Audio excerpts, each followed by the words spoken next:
Bueno, ahora sí, buenos días y buenas tardes a todos y a todas. Mi nombre es Mariana Romiti, formo parte del proyecto Innovación Ciudadana de la Secretaría General Iberoamericana y de esta manera damos comienzo a este primer hito de lo que denominamos Agenda de la Innovación Pública en Iberoamérica 2020.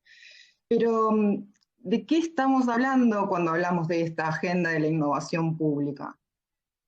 Les quiero contar que este año se realiza la 27ª Cumbre Iberoamericana de Jefes y Jefas de Estado y de Gobierno, y es organizada por el Gobierno de Andorra con el apoyo de la Secretaría General Iberoamericana. En esta oportunidad, el lema de la cumbre es Innovación para el Desarrollo Sostenible Objetivo 2030. Y desde el proyecto de Innovación Ciudadana y la Dirección de Planificación de la Secretaría General Iberoamericana, estamos impulsando la Agenda de la Innovación Pública en Iberoamérica. Esta agenda conlleva diferentes acciones que luego Pablo Pascale nos va a detallar con más precisión, pero que comienza con la presentación del informe que la Secretaría General Iberoamericana le solicitó a Raúl Oliván, que hoy presentamos. Instituciones que aprenden, un modelo de innovación pública para la era post-COVID.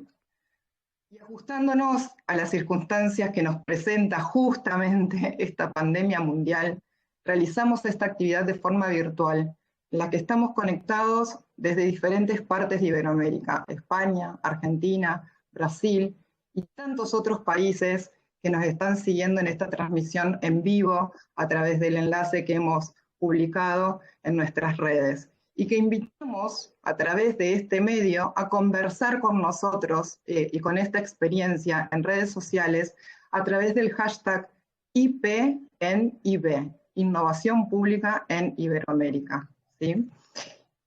¿Y por qué la innovación pública?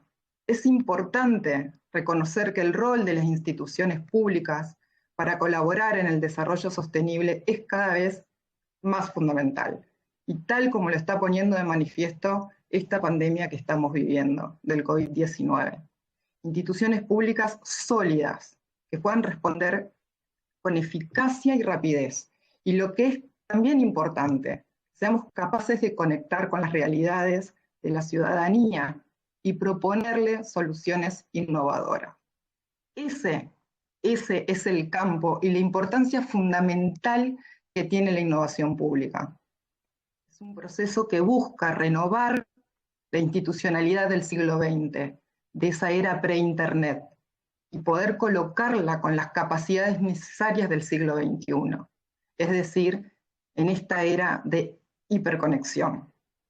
La innovación pública actual, y más aún orientada a un desarrollo sostenible, solo se puede entender en colaboración entre instituciones públicas junto a una activa ciudadanía y organizaciones de distintos sectores de la sociedad, civiles, públicas, privadas, tal como lo establece el ODS 17, ¿no?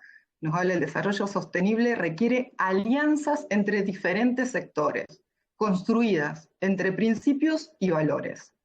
Una visión compartida y metas compartidas que colocan a la ciudadanía en el centro y son necesarias en diferentes niveles, global, regional, nacional, local.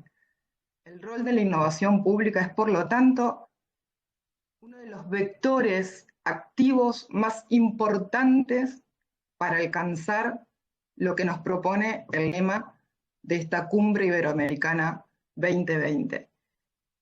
Y en este contexto, y citando la Cumbre Iberoamericana, quisiera convocar y darle la palabra a Nacho Uriarte, que es el director de planificación de la Secretaría General Iberoamericana, que seguramente ya lo tenemos conectado para que pueda tomar la palabra. Así que Nacho, si estás por ahí, te doy la palabra para que nos puedas contextualizar sobre la cumbre. Bienvenido, muchas gracias. Muchas gracias, Marian. Muy buenas tardes, buenos días también a todos y a todas. Un placer estar aquí en esta presentación de este informe. Y antes, entre bromas y medio en serio, también hablábamos de que nos sentíamos todos un poco nerviosos después de la acogida que ha tenido este evento de presentación en las redes sociales, ¿no? Que parecía como... me sentía un poco como el telonero antes de un concierto de rock, con esa doble responsabilidad de decir, bueno, por contrato tengo que tocar un par de canciones, tengo que intentar decir algo, cantar algo interesante y que quede bien, pero la gente ha venido a escuchar al Mick Jagger de la innovación pública y a su grupo de Rolling Stones o de Beatles que le acompañan. Entonces yo voy a intentar que mi canción sea muy breve, muy sencilla y que aprovechemos, como hacen los teloneros, al público, bueno, pues por si alguno de repente le escucha la canción y lo podemos seducir en esta gran aventura que estamos impulsando desde dentro de la Secretaría General Iberoamericana, Pablo y yo, pero mucha más gente también que está participando de esta historia, pues bienvenido sea. Entonces yo voy a ser muy breve, pero sí contaros algunas ideas que creo importantes para que comprendáis la dimensión y la oportunidad de lo que estamos haciendo. Voy a aprovechar también para los que trabajáis en temas de innovación pública, pero que no conocéis tanto en qué consiste la Conferencia Iberoamericana, hago un repaso súper rápido a lo que implica hoy en día la Conferencia Iberoamericana de estos 22 países que veis allí, principalmente 19 de América Latina, pero 3 de la península ibérica, España, Portugal, Andorra. Paso rápido, aquí algunos datos súper geoestratégicos, geopolíticos, sociales de lo que implica hoy una comunidad de 22 países birregional que une América Latina y Europa. Bueno, pues el potencial que tiene también para poder posicionar algunos temas de referencia de cara a que otras comunidades y otros países también puedan ir después, ¿no? Y todo arrancó aquí, en México, en 1991. Esta sería la primera reunión de la cumbre, de la Conferencia Iberoamericana. Y todo giraba en torno a esta reunión, la cumbre de jefes de Estado y presidentes de gobierno. 1991, México. Bueno, de esta fotografía de 1991 a esta otra, que es la última cumbre de jefes de Estado y presidentes de gobierno del antiguo Guatemala en 2018, perdón, entre una foto y otra se ha ido generando todo un ecosistema de trabajo que yo creo que en sí mismo es un ejemplo de innovación pública. Lo que arrancó siendo una primera reunión de altísimas autoridades de los países, se ha acabado convirtiendo, ya lo veréis, en todo un ecosistema de trabajo colaborativo, participativo, que va construyendo distintos proyectos, que va construyendo distintas políticas públicas que luego se generan impacto en los diferentes países y hay gobiernos locales de nuestros 22 países, y donde creemos desde la Secretaría General que hay un potencial inmenso para que la innovación pública sea una de las grandes banderas de esta Conferencia Iberoamericana. Y paso rápido a que comprendáis el ecosistema en el que trabajamos nosotros. Todo gira, como os digo, en torno a esta punta del iceberg, la cumbre de jefes de Estado y de Gobierno, que se celebra ahora desde el 2014 cada 2 años. Antes era anual, pero la verdad que preferimos que sea bienal para que podamos tener tiempo suficiente para desarrollar proyectos, porque los jefes de Estado y de Gobierno serán los responsables últimos de aprobar y de autorizar los distintos proyectos en los que trabajamos. De manera más cotidiana trabajamos con las cancillerías de los 22 países y en concreto con 2 puntos focales distintos dentro de las cancillerías que nosotros denominamos los coordinadores nacionales para la parte más política de la Conferencia Iberoamericana y los responsables de cooperación. Tanto los coordinadores como los responsables de cooperación tienen distintas reuniones ya sistematizadas en la Conferencia Iberoamericana. De hecho, la semana que viene, por primera vez en la historia de la conferencia, será virtual, pero siempre tenemos una reunión presencial en julio, tanto de coordinadores como de responsables de cooperación, para ir evaluando los avances de la Conferencia Iberoamericana.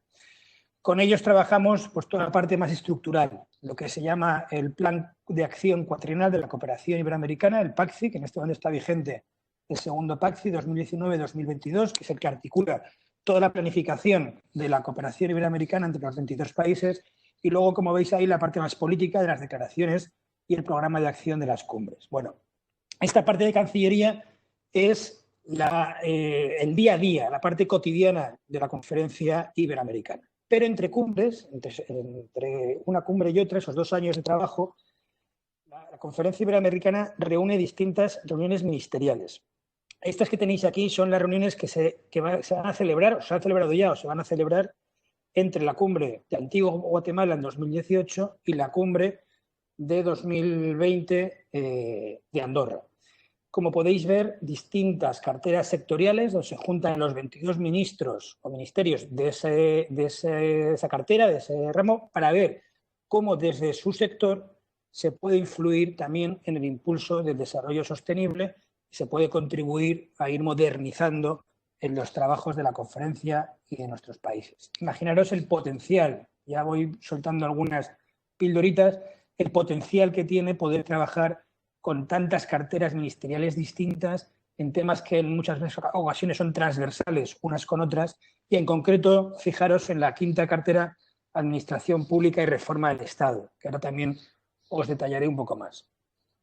Pero además de toda esta parte más ministerial, celebramos un foro de gobiernos locales, celebramos un foro de los 22 parlamentos iberoamericanos, un foro empresarial días antes de la cumbre, un foro cívico con organizaciones de la sociedad civil y un foro de universidades.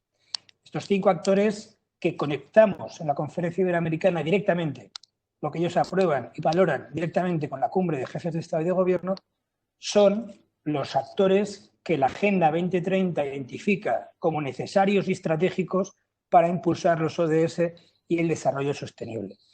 Todo esto antes del 2015 ya estaba sistematizado en la Conferencia Iberoamericana. Imaginaros de nuevo qué potencial para poder trabajar en términos que decía Marian de alianzas estratégicas de ODS 17, también esa conexión de la parte más política y de la jefatura del Estado, de la presidencia del Gobierno, con distintos actores tan estratégicos. Bueno, y aquí podéis ver en este cuadro en rojo la inmensa presencia del sector público en la Conferencia Iberoamericana. Imaginaros la capacidad de articulación de distintas iniciativas y proyectos en torno a la innovación pública a través de la Conferencia Iberoamericana con este impacto y esta pegada en distintos actores públicos tan estratégicos para nuestra sociedad. Creo que aquí está una de las grandes claves de la Conferencia Iberoamericana, pero a su vez esa unión con la ciudadanía, en términos de participación, en términos de apertura, en términos de transparencia. También esa relación que se da en la conferencia entre lo público y lo ciudadano, yo creo que hace de esta conferencia algo privilegiado en comparación con otros organismos internacionales que también están impulsando los temas de innovación pública. Trabajamos con distintas redes iberoamericanas, tenemos un foros sectoriales, aquí os he puesto solo uno, migraciones y desarrollo, pero para que veáis también el impacto en otras materias sectoriales. Por supuesto, los laboratorios de innovación ciudadana que lideran Pablo Pascale y su equipo, un sistema de movilidad académica entre universidades que participan en Iberoamérica, un foro de altas autoridades y pueblos indígenas, los temas, por supuesto, de género, y también esa coordinación que tenemos entre los 4 organismos iberoamericanos y una relación también muy estratégica con distintos países y organismos observadores. Todo esto también conectado con la propia cumbre de jefes de Estado y de Gobierno. Y aquí os he puesto una última cosa, pero que yo creo que es interesante también que tengáis en el radar. Desde la última ministerial de Administración Pública de 2018 en Guatemala se ha impulsado un foro de los mecanismos de implementación nacionales de la Agenda 2030, que también, ahora veréis, son esos países mirando hacia adentro de sus estructuras administrativas cómo impulsar los objetivos de desarrollo sostenible. Bueno, voy a intentar no irme mucho de tiempo. Esta sería la primera canción que os quería tocar hoy, el potencial que tiene esta conferencia iberoamericana, que en sí mismo, como os digo, es un ejemplo después de 30 años de innovación en lo público, pero que todavía queda mucho por exprimir, queda mucho por hacer y que os animo, ¿no?, a todo ese gran ecosistema de innovadores e innovadoras de lo público que estáis trabajando en los 22 países, a que lo veáis como un espacio de trabajo también propio en el que podamos ir conectando distintas derivadas. Voy a pasar súper rápido. Aquí también en esta diapositiva, segunda canción, ya conocéis las 5 características de la Agenda 2030, no entro a valorar eso, sí esa teoría de las 3 dimensiones del desarrollo sostenible, que son verdad, la dimensión económica, la dimensión social y la dimensión medioambiental. Pero desde la Secretaría General Iberoamericana hemos venido trabajando un poco con esos distintos actores, con Raúl, entre otros, hemos ido viendo que no son suficientes esas 3 dimensiones para un impacto real del desarrollo sostenible a futuro y que hace falta hablar de una 4ª dimensión, una dimensión que hable de la gobernanza, de cómo se gobierna el desarrollo, y eso implica los temas de innovación pública, lo que hablaba de los mecanismos de implementación y otros muchos temas, ¿no? Como la coherencia de políticas tan trabajada en términos de cooperación internacional y, por supuesto, la participación del futuro. Creo que ahí hay una de las claves. Y luego la cultura como un vector que une a todos estos 22 países y, desde luego, a estas 4 dimensiones. Y acabo con el último tema de esta parte de telonero, que son, desde la Secretaría General, por dónde vemos que avanzan los retos de la administración pública ante la Agenda 2030. Esta idea de la agenda como una agenda multinivel, que tiene que trabajarse desde los gobiernos nacionales, por supuesto, que son los máximos responsables, los gobiernos regionales y los gobiernos locales, con esa responsabilidad de generar alianzas y de vincular a distintos actores, ¿no? Ahí os he puesto los 5 con los que trabajamos nosotros, hay otros muchos hacia afuera, pero también ese trabajo interno que hay de la propia administración pública, de coordinación, de alineación de planes, de planificación, de monitoreo y sistematización de datos, de ejecución y, por supuesto, de apertura, participación, todo lo que sabéis que implica un cambio de paradigma tan importante como el de la Agenda 2030. Eso a nivel nacional, también, por supuesto, a nivel regional y también se tiene que dar a nivel local. Bueno, pues desde aquí, ¿no? Desde esta idea de retos multinivel, multiactor y multidimensión hacia afuera y hacia adentro de la administración pública, creemos que la administración de nuestros 22 países tiene uno de los grandes retos que solo se va a solucionar a través de procesos innovadores y de cambios sistémicos, ¿no? Lo que ahora os va a hablar Raúl, de tener instituciones que aprenden, instituciones distintas a lo que hoy exige el futuro del desarrollo sostenible. Pablo me decía, háblales de las ministeriales dentro de la administración pública. Bueno, en nuestra página web tenéis la última declaración, que es de esta Conferencia de Ministros de Administración Pública y Reforma del Estado, de julio del 2018, y aquí os he puesto solamente 2 de los mandatos, ¿no? que nos trasladaron a SEGIP, que solicitan promover esta innovación, poniendo especial hincapié en los temas de participación ciudadana, de coordinación entre instituciones, los temas de gobierno abierto, colaboración, transparencia, bueno, que de todo lo que aprueban los ministros de Administración Pública, después se hacen eco los jefes de Estado en sus mandatos, y de ahí se articula lo que os decía, el plan cuatrienal, que es el que ya incluye acciones concretas a desarrollar en los siguientes años. Esta cumbre de Andorra aprobará una serie de mandatos que vendrán de la Ministerial de Administración Pública, que se va a celebrar a principios de octubre, de manera virtual, en principio. La cumbre después los va a articular y pasarán a formar parte de este plan cuatrienal de trabajo para SEGIP. Ojalá entre todos podamos conseguir que las acciones concretas que se incluyen en este plan sean pues para trabajar juntos con todos ustedes y que podamos generar mayores impactos en temas de innovación pública. Con esto me quito ya, me bajo del escenario y paso la palabra de nuevo a Marian para que siga el concierto, que ahora llega la parte más esperada. Muchas gracias a todos y a todas.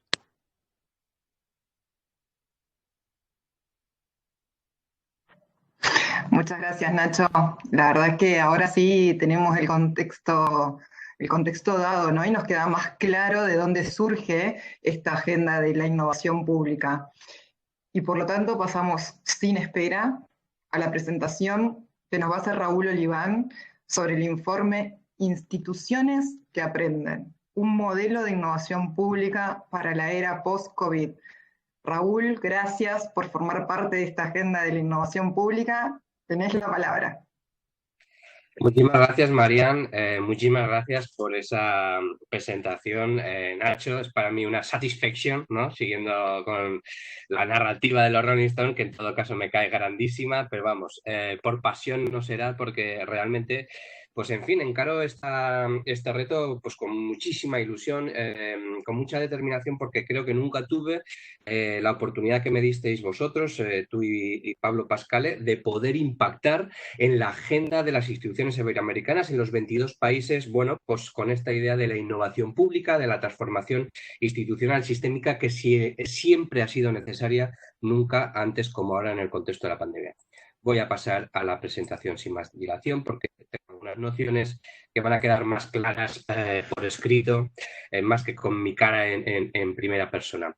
Como bien señalaba Marian y Nacho, el informe que presentamos a la cumbre se llama Instituciones que aprenden, HIP, un modelo de innovación pública para la era post-COVID. Querría hacer un pequeño, breve diagnóstico de situación. Antes de la pandemia veníamos arrastrando ya en la región una crisis de confianza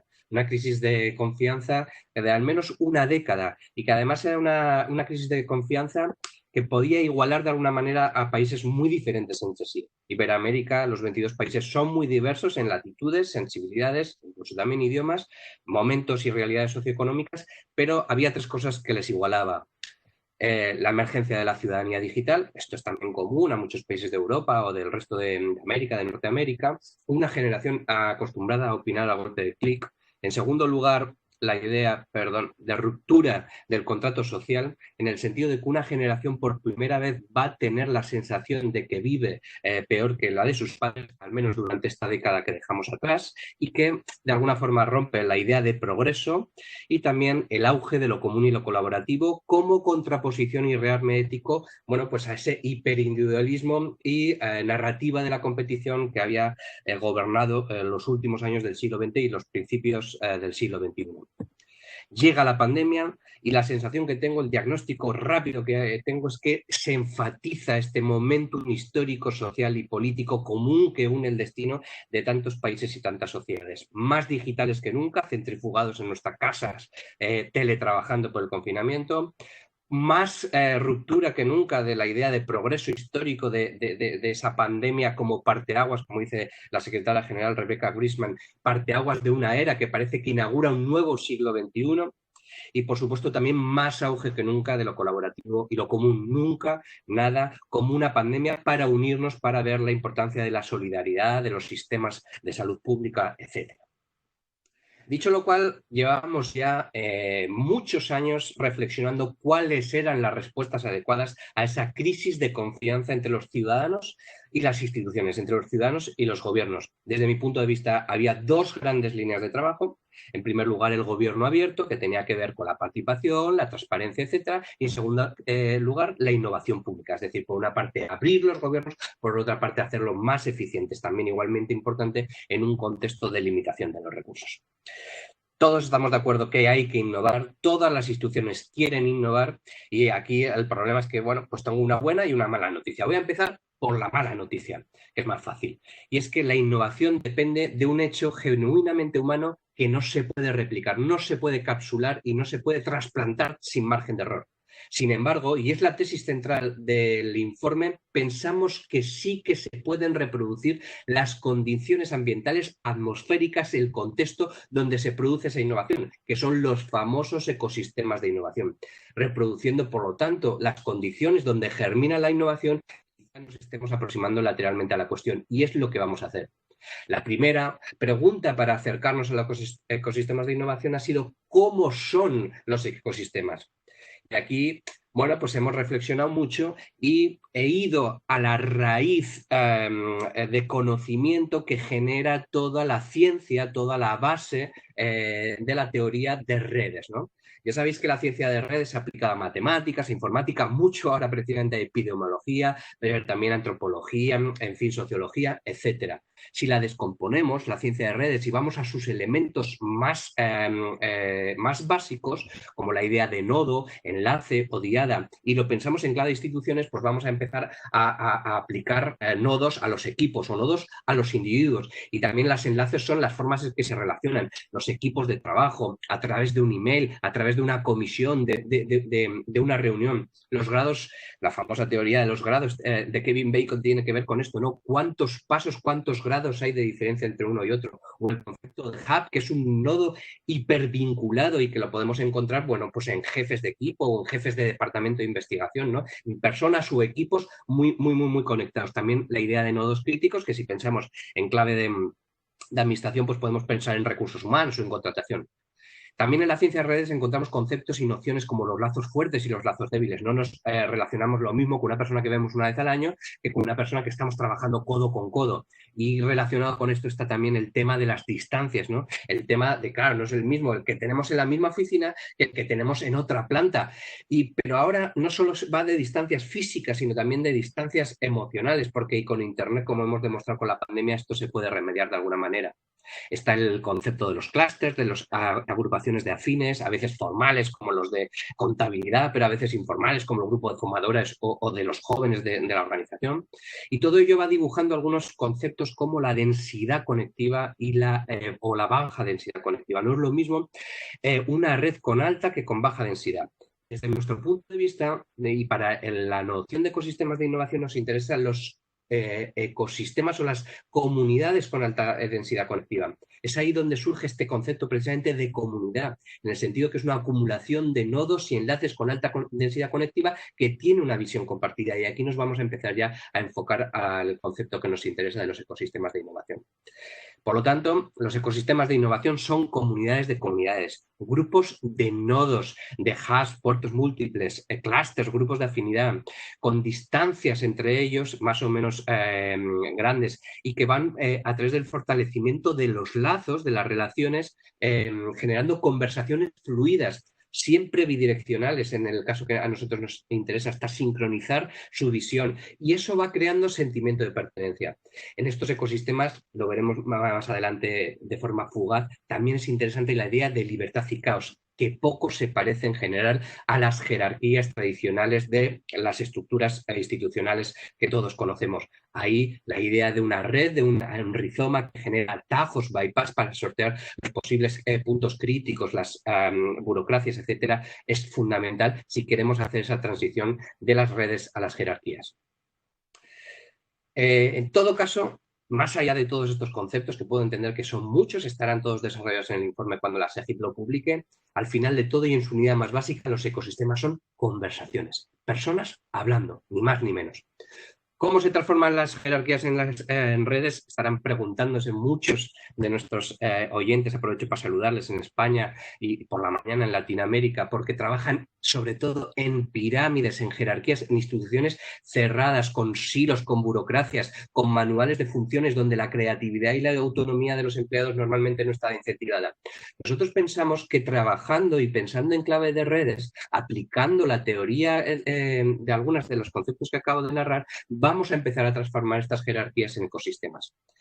La idea de conectividad, cuanto más conectividad entre los nodos, más se va a parecer a un ecosistema. Bidireccionalidad, relaciones horizontales, no solo monólogos de arriba abajo, densidad de relación, hace falta afectarse, hace falta emocionarse, expansión, crecimiento de la red hacia afuera, intensidad de los lazos, acortamiento de distancias, sincronía y visiones compartidas, ¿no? Y también esos bypass para superar los puntos críticos muchas veces de esas organizaciones cerradas, demasiado endogámicas, conservadoras, ¿no? Donde un jefe de equipo conserva la información y no la comparte, ¿no?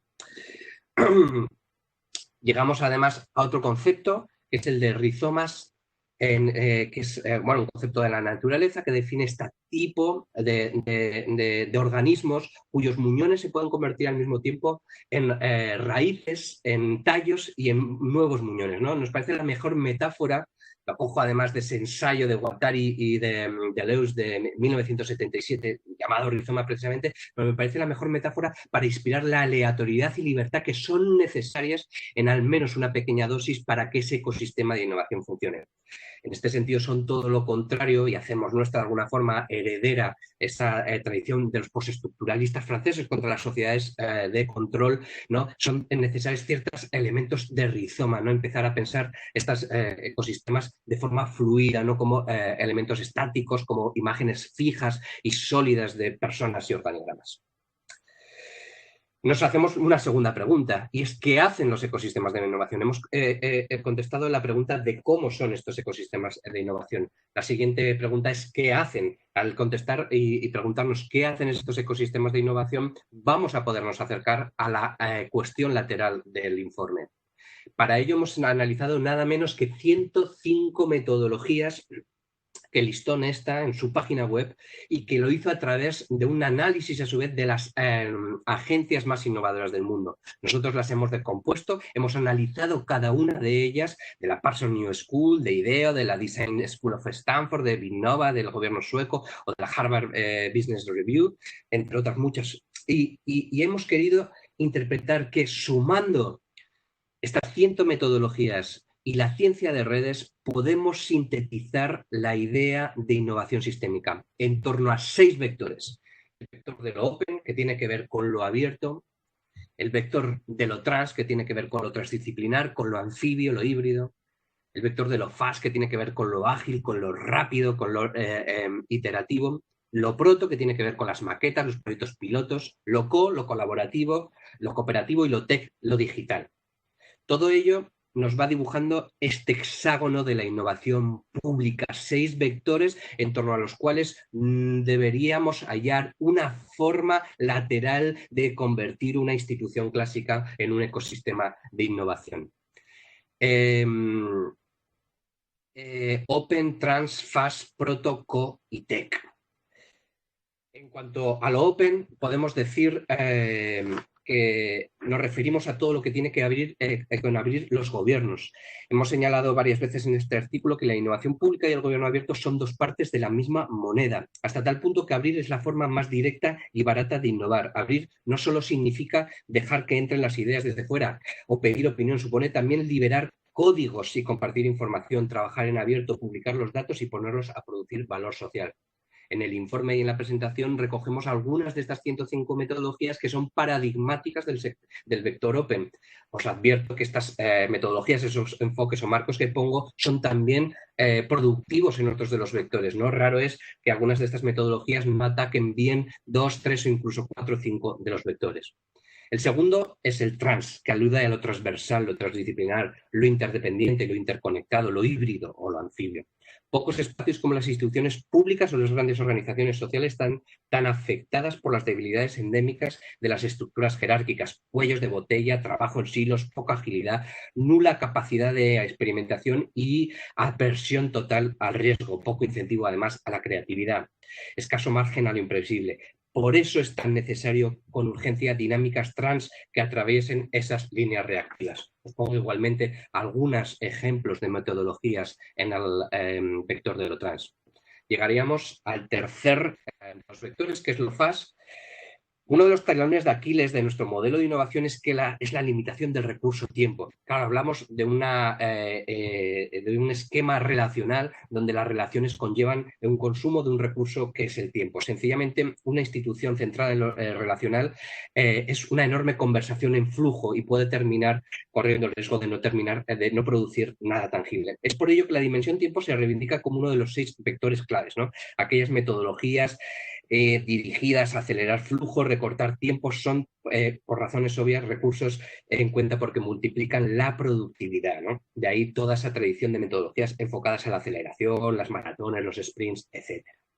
Os dejo también algunas metodologías. El cuarto vector es el proto, ¿no? El modo fast, el modo rápido, nos lleva indefectiblemente al vector proto, prototipos, maquetas, producto mínimo viable, mockup, piloto, demo, betas, test A/B, forman parte de un mismo universo conceptual que, con muchos matices entre ellos son diferentes, se refieren a un mismo modo de hacer basado en la idea de anticipar el futuro mediante una prueba más o menos experimental, barata, visible, inspiradora y funcional. La idea de proto es fundamental para la alineación de visiones, nada como un prototipo, como un proyecto piloto para unir y cohesionar un equipo, ¿no? Que me den un prototipo mucho antes que una cena de empresa, ¿no? Para hacer team building. Os dejo también algunas metodologías que operan dentro de este vector. El quinto es lo co, se refiere a lo colaborativo, lo cooperativo, lo común que llevado a la acción se convierten en co-creación y codiseño, significantes que están en auge, que han colonizado las plataformas digitales, las dinámicas empresariales, el lenguaje de los ecosistemas de innovación y cada vez con más fuerza también las propias instituciones públicas. Este tsunami que se concreta en este concepto, este significante, esta raíz inglesa, ¿no? De lo crowd, del crowdsourcing, el crowdfunding, el crowd law, etcétera, está protagonizando algunos de los procesos más importantes de innovación pública y no son pocas tampoco las metodologías que nos permiten operar en ese vector. Y por último, el vector tech, que se refiere a la tecnología y en general a la transformación digital de las organizaciones. No obstante, cuando hablamos de enfoque tecnológico y digital, estamos pensando mucho más allá del paradigma de la administración electrónica de los últimos 10 años. Pensamos que se puede ser mucho más ambicioso. La pandemia ha servido también para representar esto. De alguna manera, las instituciones, por lo general, aún están en una primera fase de digitalización, subiendo las ventanillas administrativas a la nube, pero aún no han comenzado a pensarse directamente como red, a diseñarse y concebirse desde el principio las instituciones con el potencial de las redes. Muchas de las metodologías que listo aquí, evidentemente, tienen que ver con el enfoque del vector tecnológico. Todo esto nos dibuja un hexágono de la innovación pública, lo open, que nos permite crecer la red hacia afuera, que nos permite generar dinámicas bidireccionales, dialógicas y un flujo circular que no son estáticos. Lo trans, que introduce un elemento de aleatoriedad, de cierta libertad, de atajos, ¿no? Y bypasses para los nodos críticos. Lo fast, que acorta las distancias y fortalece los lazos. O lo proto, que alinea las visiones en torno a esos proyectos pilotos, esos prototipos. Lo co, que genera más densidad de red y sensación de comunidad y sincronía. Y también lo tech, que multiplica la conectividad. Hemos experimentado con la pandemia que cada funcionario puede ser prácticamente un hub en sí mismo, con un terminal en su casa, ¿no? Múltiplemente conectado a diferentes redes, no solo internas y domésticas de su institución, sino también de su región, de su ciudad, del mundo, del continente. Voy a pasar a otra parte del informe que tiene que ver la relación del hexágono de la innovación pública, el HIP, y los laboratorios de innovación.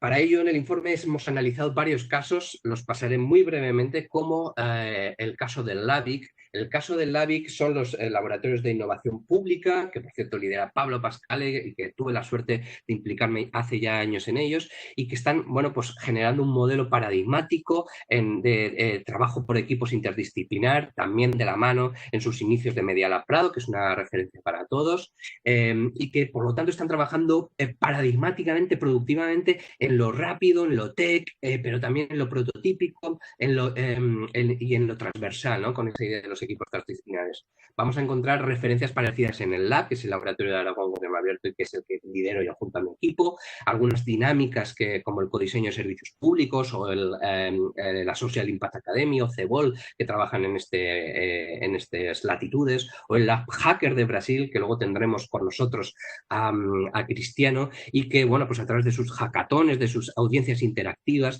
pues también han ido trabajando en dinámicas tecnológicas, en dinámica proto, en dinámica co o en dinámica trans.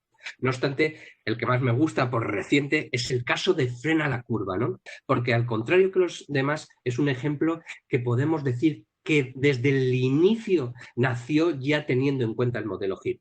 Lo ponemos en marcha el 12 de marzo y desde el principio en la columna vertebral, aunque luego con los días se convirtió en una experiencia de inteligencia colectiva y con energías muy distribuidas y con, en fin, mucha gente colaborando desde diferentes ámbitos, pero ciertamente en el embrión tuvimos desde el principio en mente los 6 vectores del modelo HIP del hexágono de la innovación pública. Para el que no lo sepa, Frena la Curva creció desde el 12 de marzo convirtiéndose en una experiencia de innovación abierta y cooperación anfibia con más de 1000 personas colaborando en hasta 22 países que se ha acabado replicando a pesar de ser un pequeño proyecto que nació en Aragón, más de 60 equipos interdisciplinares cooperando de diferentes países juntos y también más de 1200 iniciativas de innovación social recogidas en su foro, ¿no? Una auténtica barbaridad de ejemplo para validar nuestro proyecto HIP.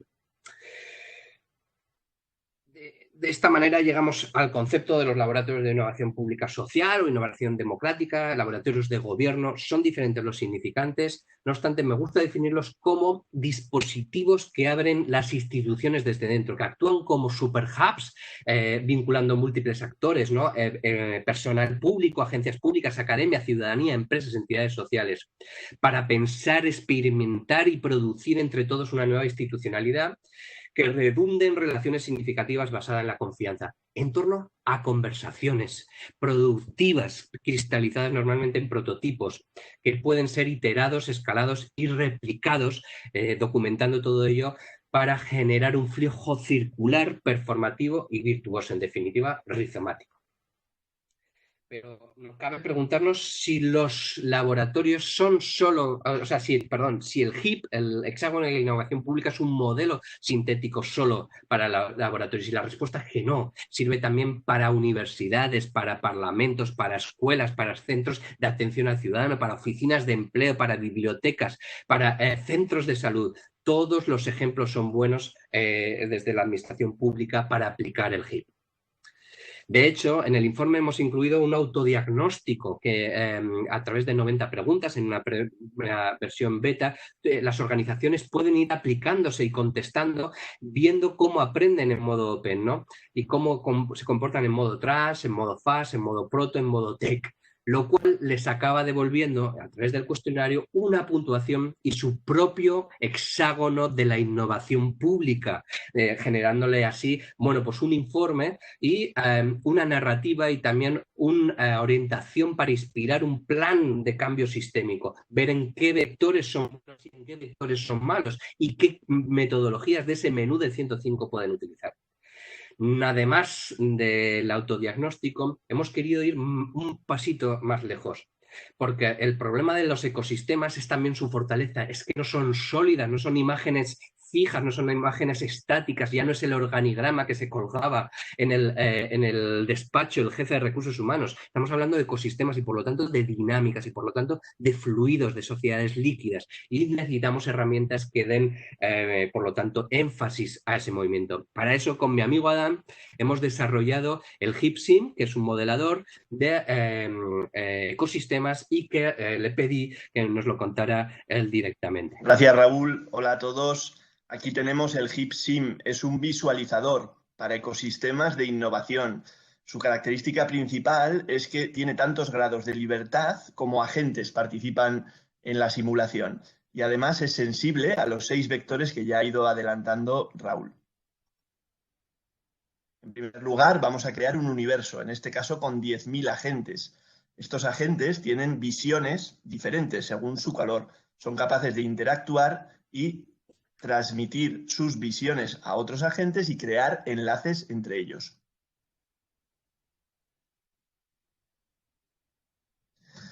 Existe una muralla, este cuadrado, entre el interior, las administraciones públicas y el resto de la sociedad en el exterior. Vemos que cuando la muralla no es permeable, la relación es pequeña, pero a medida que se aplican dinámicas open, crecen los enlaces entre el interior y el exterior. Los recursos no son limitados y tampoco para los agentes de nuestra simulación. Este recurso puede ser el tiempo o bien el presupuesto. Y vemos que cómo lo consumen y además al concentrarse en un clúster, cómo generan un punto que necesita ser especialmente atendido en presupuesto. Al igual que tenemos una capa de energía, también tenemos una capa de tecnología, donde pueden ir aprendiendo y vemos en el histograma cómo avanza el conocimiento de los agentes y favorecerá de esta manera que un grupo con nivel tecnológico acceda a la innovación. Bien, las dinámicas CO van a ayudar a generar más enlaces, a alinear visiones más fácilmente entre los diferentes agentes y, como fin último, a crear unos clústeres más potentes y más interrelacionados.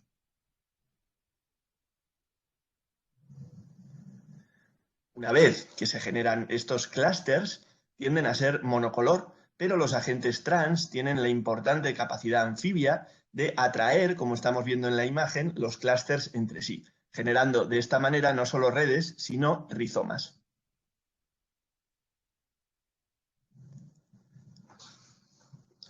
La tecnología proto, los prototipos, esas dinámicas, ayudan a transmitir la visión de unos agentes a otros. Los cuadraditos que vemos son prototipos que están ayudando de forma significativa a entender unos el color de los otros.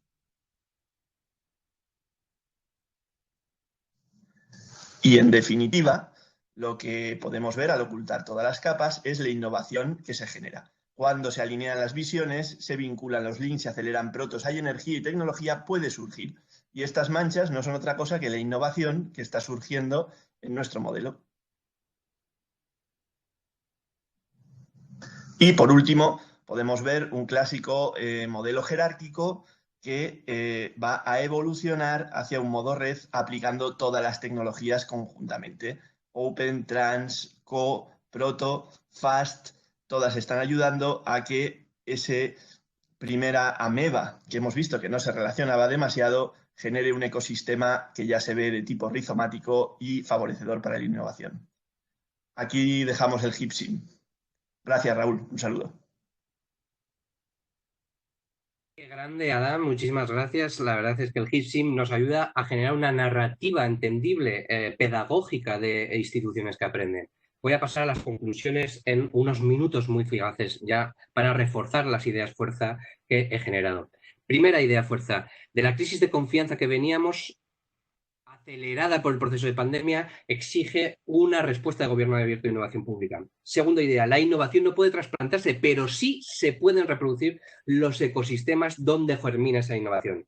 Tercera idea, los ecosistemas de innovación y creatividad son sobre todo conversaciones, nodos, enlaces, hubs, clústeres, pero conversaciones.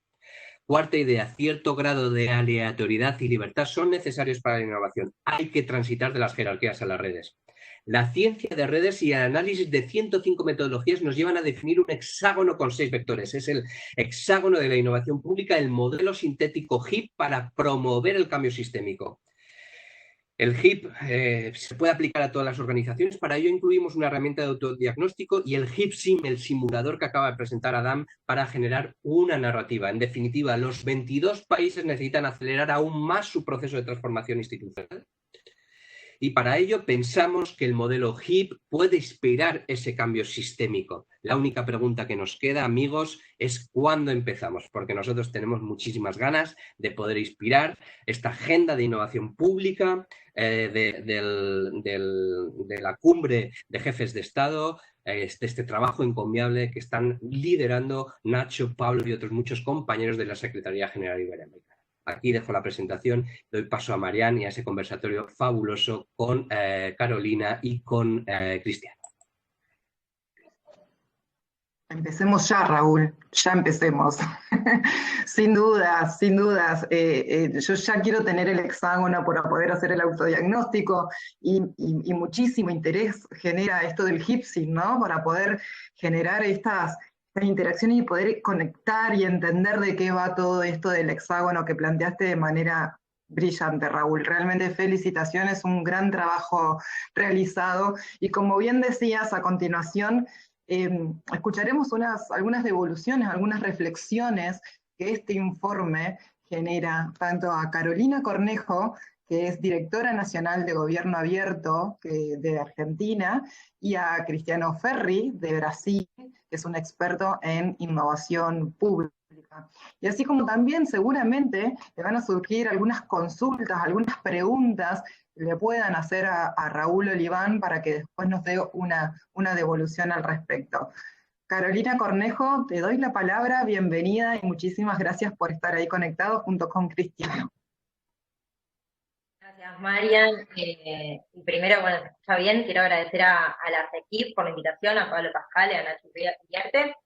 Y para mí la verdad es que es un honor poder participar y haber leído este documento que tiene más de 100 páginas. O sea, Raúl lo presentó muy sintéticamente y muy bien, pero la verdad es que es un documento muy oportuno, en primer lugar. Me parece que llega en un momento clave y tiene hasta evidencia empírica con esto con el experimento tan importante de frenar la curva. Pero me parece eso, que es oportuno. Llega en un momento en donde todos a partir de la pandemia nos estamos preguntando cómo dar soluciones, y parece que necesitamos innovar.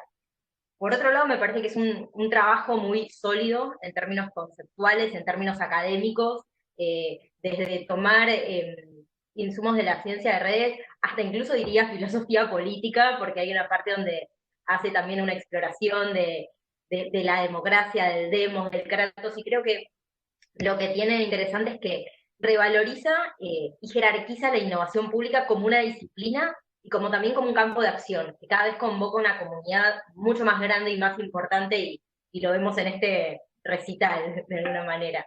Eh, y en tercer lugar, me parece un estudio muy integral porque sistematiza todas estas metodologías y herramientas, estas 105, pero no busca reinventar la rueda. Creo que ahí hay humildad en eso. Es decir, bueno, la propuesta no es tratar de exportar un modelo, sino ordenarlo, sistematizarlo, basarse en la evidencia, basarse en lo que ya existe, para proponer vías alternativas, hasta incluso una aproximación que me parece superadora. Así que en ese sentido creo que lo más interesante o la principal reacción que me generó es ver lo novedoso de poder ordenar una conversación, tanto para el que es parte de la comunidad global de innovadores, como para quienes quizás como yo venimos más trabajando temas de gobierno abierto, de participación ciudadana, de transparencia, poder generar una conversación que incluye a todos. Y sobre todo mostrar que la innovación no es tanto responder al qué, sino al cómo. Creo que eso es algo que se lee en todo el estudio y en todas las conclusiones. Y ver cómo cada institución se mueve entre estos 6 vectores, me parece que eso es algo que me llevo. Si tuviese que ordenar así como bien cortito en 3 ideas claves que me parecen que a mí me resultan de más valor, es por un lado esta de las instituciones, la consigna, instituciones que aprenden, instituciones rizoma. De eso se trata innovar, de poder salirse del status quo, de poder pensar en esquemas flexibles. ¿Y cómo es lo fundamental? ¿Por qué? Bueno, porque son instituciones como dinámicas, relacionales, dinámicas en conversación, son redes, y me parece que eso es algo propio de la comunidad de innovación, esta idea de trabajar en comunidad, nunca se está solo, siempre se está en diálogo, de ese diálogo y de esa interacción se aprende. Y cómo las instituciones con una afuera y con el propio adentro pueden desenvolverse cada vez más como instituciones rizoma que pueden ir aprendiendo y siendo más resilientes. Y me parece que justamente de eso se trata la idea de gobierno abierto, que él busca acercar. Y ese es el segundo punto que me llevo de este trabajo. Cuando él habla de que una agenda de innovación pública debe ser consustancialmente abierta. Y él explica también cómo estas instituciones se van moviendo en ese diálogo desde el afuera y el adentro, desde el afuera, desde la participación ciudadana, y cómo esa vía quizás bottom-up puede influir en las decisiones y puede dar insumos para mejorar la gestión, pero también la otra visión, una visión de cómo un Estado, cómo una institución, cómo una organización puede mejorar los resultados, cómo puede ir desde adentro hacia afuera entregando mejores servicios. Y él lo que plantea es esto de poder tener un equilibrio entre estos dos espacios. Y por eso justamente esta propuesta de transformar también jerarquías en ecosistemas innovadores, pero sobre todo la idea de que una agenda de innovación pública y de innovación social es una agenda también abierta y de gobierno abierto. Me parece que muchas veces vemos a estos dos tipos de conversaciones en los mundillos que quizás hoy nos convocan, de gobierno abierto como transparencia e innovación como hackathon. Y no, justamente lo que me parece que este estudio propone es empezar a pensar en conjunto esa comunidad y pensar que somos todos parte de un ecosistema que seguramente nos movemos hacia diferentes nodos o a través de redes. Y en tercer lugar, una idea que me pareció interesante es esta de pensar a los laboratorios como dispositivos virtuosos, que pueden operar tanto en el frente del gobierno abierto como también en este de innovación pública e innovación social. Me parece que esta propuesta de pensar los laboratorios son aquellos hubs o super hubs que pueden desenvolverse en estos 6 vectores de manera virtuosa, es una buena manera de presentarlo, esta idea, como él dijo recién, de dispositivos. Pero también me parece interesante pensar que eso también responde a la pregunta que muchas veces escuchamos, que es ¿cómo creo un laboratorio? Quiero un laboratorio, es decir, pensar directamente en el laboratorio como solución a una solución, o sea, ni siquiera un problema. Creo que este trabajo, algo que puede hacer es ofrecer el cómo. O sea, yo hoy, si alguien me dice cómo creo un laboratorio, iría y le diría, mirá este trabajo, mirá estos 6 vectores, analizá y hacé un diagnóstico de cómo estás en esos 6 vectores, en cuál te estás moviendo mejor, y a partir de eso vas a generar el laboratorio. Es decir, pensarlo como un medio para una mejora de la gestión, una mejora del trabajo, y no como un fin en sí mismo, que es algo que también nos pasa mucho cuando pensamos en gobierno abierto como un fin en sí mismo y no como un medio para mejores políticas, mejores intervenciones públicas. Así que yo creo que esas son las 3 grandes ideas que resonaron más en mí. Me parece algo interesante encuadrarlo en este trabajo que está haciendo la CECIF de cara a la cumbre en el desarrollo sostenible. Entonces, un poco que mi pregunta para una reflexión final tiene que ver con eso. Cuando yo planteaba que me parecía súper oportuno este trabajo, porque llegué en un momento de pandemia donde estamos pensando el cómo. Y de alguna manera la Agenda 2030 entiendo que se va a ver rediseñada o ajustada, no rediseñada, pero vamos a tener que pensar soluciones o respuestas a los ODS, teniendo en cuenta que mucho de esta agenda se reconfigura porque acabamos de vivir un estallido en diferentes frentes, no es solo un tema de salud pública, es una pandemia que nos interpela en los diferentes, en la economía global, en el modo en que el Estado opera, en el modo en que cualquier organización opera. Entonces, este modelo se gestó justamente en el momento de estallido de la pandemia, donde muchas veces lo que vemos es, a diferencia de Frena la Curva, que es una iniciativa que se puede mover bien en esos 6 vectores, vemos que hay ciertos riesgos de desconfianza en el Estado, del decisionismo, un momento de excepcionalidad, donde quizás puede haber un temor a respuestas más autoritarias. Pero a veces eso quizás también vemos que puede ser el vector de lo fast, de lo ágil, de lo rápido, así tiene que responder el Estado. Entonces mi pregunta tiene que ver en cómo vos, Raúl, pensás que este modelo que desarrollaste en un momento excepcional puede ser aplicado al post-pandemia, y si pensás que alguno de estos vectores, sea el de lo fast, o el de lo colaborativo, o el de lo open, puede desenvolverse más o menos en las respuestas a esta crisis por parte de las diferentes instituciones, sobre todo por parte de los gobiernos, que son quizás quienes están como más interpelados a dar respuesta. Si vos pensás que se puede mover un gobierno, por ejemplo, primero hacia al vector de lo más ágil y después a lo del prototipo, o si se puede avanzar en paralelo en los diferentes frentes en este esquema de post-pandemia. Así que yo lo dejaría ahí, así también Cristiano puede comentar y hacer sus preguntas. Gracias.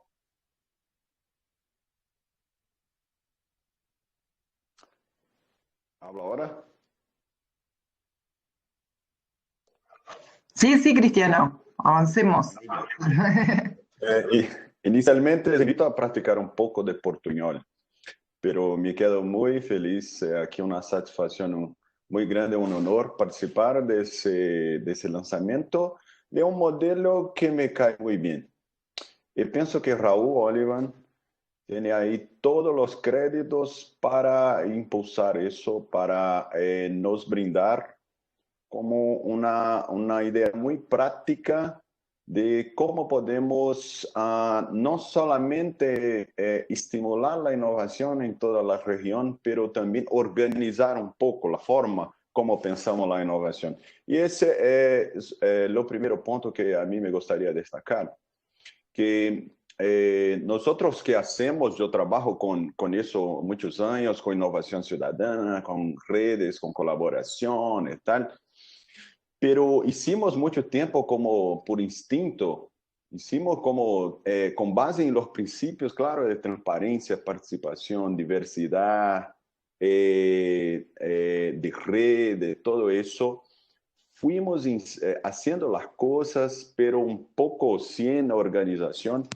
Y pienso que una gran contribución de ese modelo, de ese informe del HIP, es que ahora sí tenemos una forma un poco más organizada, bien más organizada, de ver que hay pelo menos 6 vectores muy importantes que ahora podemos entender mejor. Nosotros que ya hacemos innovación ciudadana, ¿dónde que podemos invertir más los puntos fuertes, los puntos más flacos? Cómo podemos, por ejemplo, crear formas entonces más abrangentes que comprendan los 5 o los 6 vectores de alguna forma. Al mismo tiempo, es también una excelente forma de comunicación para los jefes de Estado, los gestores públicos, los políticos con mandato, de entender las posibilidades bien prácticas de implementar innovación. Sabemos que hay mucha confusión sobre este hype que es la innovación. Y hay mucha gente, gestores importantes, políticos importantes, que piensan que innovación es solamente para el departamento de tecnología o es solamente para las personas que tienen allí un equipo muy creativa, brillante y tal. Entonces, también hay una oportunidad, pienso, de desmistificar la idea de innovación, que innovación es accesible para todos. Y más que eso, que innovación debe ser una competencia transversal para todos los órganos de todos los departamentos de todas las agencias públicas. Ese es un punto muy importante. El otro, que Raúl también trae ahí un equilibrio, claro, y como puesto, muy buen puesto por Carolina, entre la necesidad e institucionalidad que nosotros tenemos y también la disrupción, el caos creativo de la red. Y como nosotros, los seres humanos, y ahora vivimos mucho eso de pensar en extremos, en polarización o en innovación radical o en centralización excesiva, control, que podemos encontrar ahí con base en ese modelo diferentes puntos óptimos de acuerdo con con su contexto, con su cultura organizacional, con su cultura política. Y ahí hay un otro punto muy importante que a mí me gustaría destacar. Cómo el modelo también se puede aplicar, como es muy abierto, se puede aplicar a esos diferentes contextos, diferentes formas de vivir que nosotros tenemos en la región iberoamericana. Claro que tenemos muchos puntos de contacto, mucha similaridad, gustamos mucho de los cariños, de los abrazos, de la cercanía, de tal, pero tenemos también muchos puntos específicos, muchos contextos y diversidad. Por eso me encanta saber que es también una forma muy abierta de poder entonces aplicar, por ejemplo, a una Secretaría de Educación de Santa Cruz de la Sierra en Bolivia, por ejemplo, un Consejo de Guayaquil en Ecuador también, o en gobierno de la provincia de Pernambuco en Río, o en una agencia pública de Bilbao. Entonces, a mí me parece, sirve para todos. Entonces, esa capacidad de estar abierto a la diversidad y la complejidad de la vida en la región, y porque globalmente pensando, eso también es fundamental. Gostaria de encerrar aqui mis comentarios. Penso que Carolina foi muito completa e muito feliz, corrobora todos os seus pontos.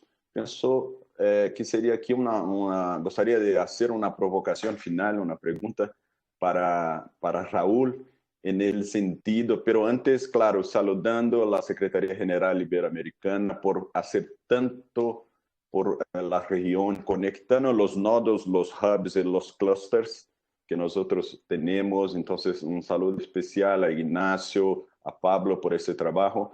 Pero gustaría finalmente de terminar preguntando a Raúl. Claro que yo he vivido la vida de comandar un laboratorio y cómo eso es potente para expandir la idea y para fomentar la red. Pero en los casos de los contextos institucionales que no se hay oficinas de innovación, que no se hay laboratorios, o cuando se hay, son laboratorios muchas veces que no son tan potentes, que no tiene un liderazgo muy fuerte muchas veces. Claro que sabemos que eso sería muy bueno y necesario y funciona, y nosotros siempre tenemos muchos casos de suceso en ese sentido, pero podemos pensar también en la aplicación del modelo de una forma más descentralizada, una forma como son pequeños minions de innovación en una institución. Ese sí, como Raúl, tú piensas que podríamos hacer eso. Una vez más, felicitaciones, congratulaciones por ese trabajo, por esa gran contribución al ecosistema de innovación como un todo. Muchas gracias, Carolina. Muchas gracias, Cristiano. Carolina, desde Argentina, Raúl, te interpela preguntándote cómo aplicar, ¿no?, este modelo del hexágono de la innovación pública en esta situación de post-pandemia, ¿no? Porque todos suponemos que esto ya va a estar finalizando, al menos de aquel lado del mundo ya están pasando, de este lado como en Argentina, por ejemplo, no tanto. Y Cristiano, en un portuñol excelente, porque la verdad que fuiste clarísimo desde Brasil, Cristiano Ferri, y una pregunta que también me hacía, la verdad que lo reconozco, que en lo personal, ¿cómo hacer en estos casos de los contextos institucionales que tienen laboratorios que no son tan potentes, pero si se puede pensar en este modelo de una forma más descentralizada, ¿no? Son, la verdad que creo que dos conceptos disparadores que están muy interesantes, así que te doy la palabra para que podamos concluir ya esta presentación. Muchísimas gracias, María, muchísimas gracias, Carolina y Cristiano. Contesto telegráficamente porque vamos un poquito justos de tiempo.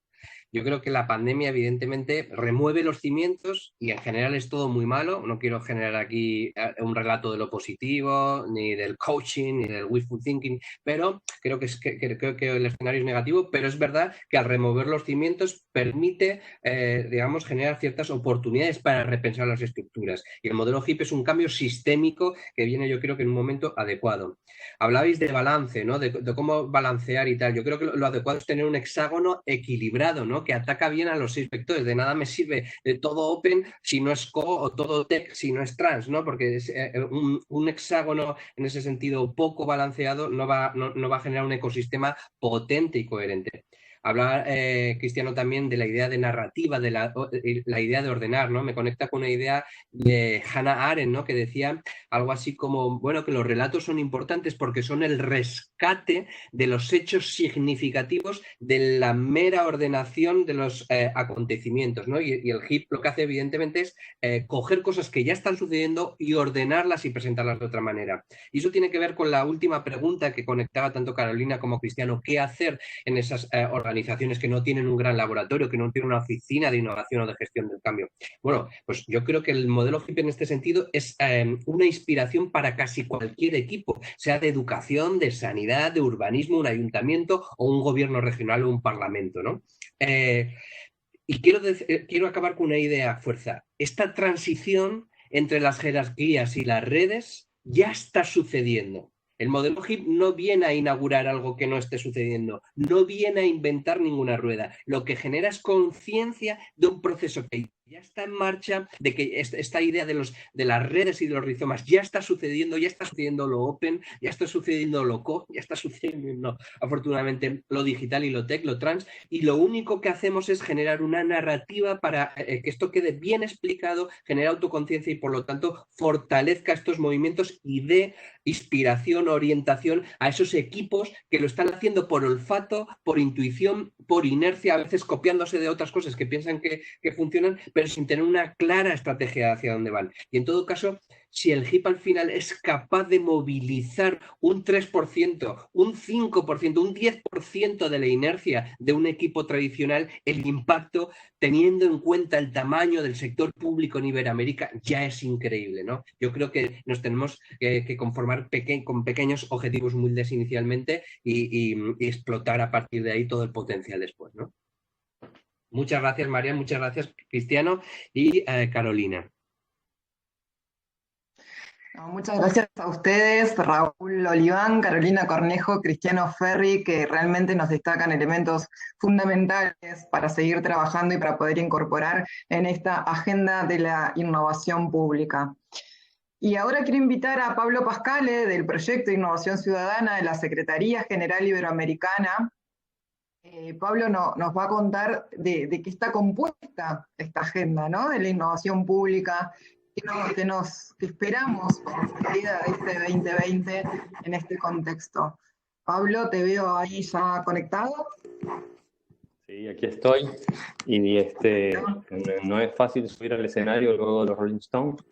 Ahí se requiere un poco de audacia. Pero bueno, ahí vamos a intentar contarles un poquito y muy brevemente para resumir de qué va la agenda de la innovación pública que estamos impulsando este 2020. Y tenemos 3 grandes momentos de esta agenda.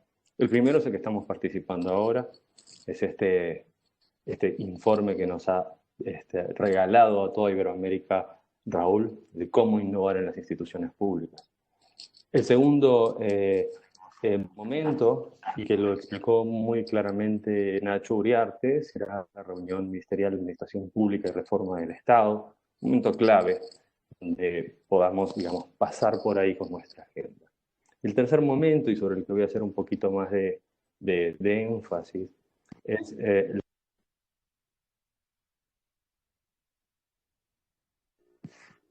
del 27 y del 30 de octubre como un evento en el marco de la CUP. Y esto va a ser un momento que consideramos importante, de síntesis, donde trabajaremos temas como innovación en parlamentos, donde, por ejemplo, se está trabajando en proyectos de ley abiertos a la ciudadanía y trabajados de forma colaborativa, cosas que conoce Cristiano muy bien. O innovación en el ámbito de la justicia, que también la hay, donde no solamente se está trabajando en la digitalización de los procesos judiciales. Innovación en gobierno abierto y las nuevas habilidades que tendrán que desarrollar los gobiernos en los próximos años para enfrentar los desafíos que se vienen y que muy bien nos pone Raúl en su informe. Innovación en GovTech, esa área de encuentro entre empresas, startups y gobiernos para el desarrollo de soluciones tecnológicas y cómo superar algunas brechas que pueden estar habiendo para potenciar un mejor y más productivo encuentro de estos sectores. Innovación en universidades públicas, que ya viene trabajando muy intensamente la Red Iberoamericana de Innovación Pública en Universidades, impulsadas por el Media Lab de la Universidad de Granada, pero con una articulación muy potente de muchas universidades. Ellos también estarán ahí. Innovación de frontera, y con esto referimos a la creación de nuevas formas de institucionalidad pública, como son los laboratorios ciudadanos y de gobierno, donde en el caso nuestro estamos articulando una red de más de 30 laboratorios y que generaremos, entre otras cosas, un documento colaborativo que entregaremos a la comunidad iberoamericana. O innovación en la cooperación internacional, ese otro ámbito público que nos une para colaborar y donde, por ejemplo, los LABIC que mencionó Raúl se han posicionado como un referente en la innovación, en la cooperación al desarrollo y que han recibido recientemente de la Unión Europea, de la Comisión Europea. Vamos a tener webinars, vamos a tener talleres de trabajo, vamos a tener presentaciones, mesas de debate, cursos abiertos y gratuitos en temas como gestión del Big Data para la innovación pública, o metodologías para potenciar la innovación en instituciones, o el desarrollo de habilidades innovadoras en funcionarios públicos. Es decir, habrán instancias de formación, de debate, de reflexión, de propuestas y de producción, todo orientado con una mirada de futuro para Iberoamérica. En la Central de Innovación Pública nos vamos a encontrar personas de instituciones de varios países que están desarrollando y liderando procesos de innovación pública que están haciendo cosas y que aprovecharemos la instancia para generar productos entregables para la comunidad iberoamericana. Como hemos visto en las presentaciones de hoy, y que nos ha hecho muy claramente Raúl, y nos han comentado Carolina y Cristiano, la innovación pública no podemos trabajarla desde un solo ámbito, de un ámbito sectorial. Ya eso ha quedado un poco en la historia. Hoy en día debe trabajarse desde distintos ámbitos. Es una habilidad transversal a las instituciones públicas, y eso es un poco el enfoque que le vamos a dar a esta agenda de la innovación pública, porque eso nos va a dar instituciones más innovadoras y orientadas a un desarrollo sostenible conectado con el siglo XXI. Así que, bueno, les invitamos a sumarse a esta agenda de la innovación pública, y te dejo, Marian, la palabra, y muchas gracias a todos. Muchas gracias, Pablo. Gran trabajo por delante, ¿no? Se nos viene una hermosa experiencia para seguir trabajando como equipos. Y de esta manera consideramos que podemos afirmar que la innovación pública se ha transformado en los últimos años en un proceso necesario para modernizar las administraciones, las universidades, los parlamentos, los organismos internacionales y otros tantos estamentos, ¿no? Esto supone poner al sector público como un agente capaz de liderar el desarrollo sostenible, y de esta forma más sincronizada con otros sectores, ¿no? Y como podemos leer en el informe Instituciones que Aprenden, los laboratorios de innovación pública, social o ciudadana, o los laboratorios de gobierno junto a otras formas de innovación abierta y diseño social, se reivindican como proyectos inspiradores de un cambio de paradigma, ¿no? De las instituciones, como dice bien Raúl en el informe, de las instituciones que ordenan a las instituciones que aprenden, ¿no? Y creo que esta es la mejor conclusión que podemos llegar luego de esta hora y algunos minutos que estamos conectados. Instituciones que ordenan a las instituciones que aprenden.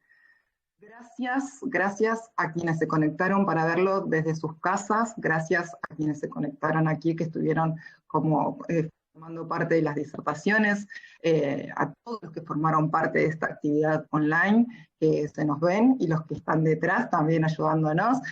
Y ahora sí pueden conocer este informe en las webs de cegir.org o de innovacionciudadana.org. Ya están subidos en los dos idiomas, tanto en español como en portugués, el informe Instituciones que Aprenden. Y seguimos trabajando por una innovación pública, una innovación abierta y una innovación ciudadana, ¿sí? Nos reencontramos en el marco de la próxima reunión ministerial de Administración Pública, y del 27 al 30 de octubre, ya agendemos todos, guardémoslo en los calendars, porque ya tenemos la Semana de la Innovación Pública Iberoamericana, ¿sí? Conversemos ahora sí, sigamos conversando, mejor dicho, a través de las redes, con el hashtag IPNIB, y les deseamos la mejor de las suertes, que todos sigan muy bien, y sobre todo muy buena salud para todos. Gracias.